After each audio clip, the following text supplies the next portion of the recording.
ಕೇಂದ್ರ ಬಜೆಟ್ ಮಂಡನೆಗೆ count down. ಬೆಳಗ್ಗೆ 11 ಗಂಟೆಗೆ ಲೋಕಸಭೆಯಲ್ಲಿ ಆಯವ್ಯಯ ಮಂಡನೆ. ಚಿನ್ನ ಬೆಳ್ಳಿ ದರ ಇಳಿಕೆ ಕ್ರಮ ಸಾಧ್ಯತೆ. ದಾಖಲೆಯ 9ನೇ ಬಜೆಟ್ ಮಂಡನೆಗೆ ನಿರ್ಮಲಾ ಸಜ್ಜು. 75 ವರ್ಷಗಳ ಸಂಪ್ರದಾಯಕ್ಕೆ ಇತಿಶ್ರೀ ಹಾಡಲಿದ್ದಾರೆ ವಿತ್ತ ಸಚಿವೆ. ಈ ಬಾರಿ ಬಜೆಟ್ ಪಾರ್ಟ್ ಬಿ ನಲ್ಲಿ ಮಹತ್ವದ ಘೋಷಣೆ. ರಾಜ್ಯದ ಬೇಡಿಕೆ ಈಡೇರಿಸುತ್ತಾರಾ ನಿರ್ಮಲಾ ಸೀತಾರಾಮನ್.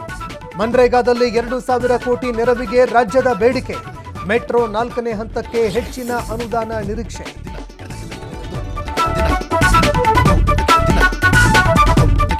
ಗುಂಡಿಯಲ್ಲಿ ಶವ ಹಿಡಿಸದ್ದಕ್ಕೆ ತಂದೆ ಕಾಲನ್ನೇ ಕತ್ತರಿಸಿದ. ಕೊಟ್ಟೂರು ತ್ರಿವಳಿ ಕೊಲೆಗಾರನ ಭೀಕರತೆ ಬಯಲು. ಮನೆಗೆ ಕರೆ ತಂದು ಶವ ಹೊರತೆಗೆಸಿದ ಪೊಲೀಸರು.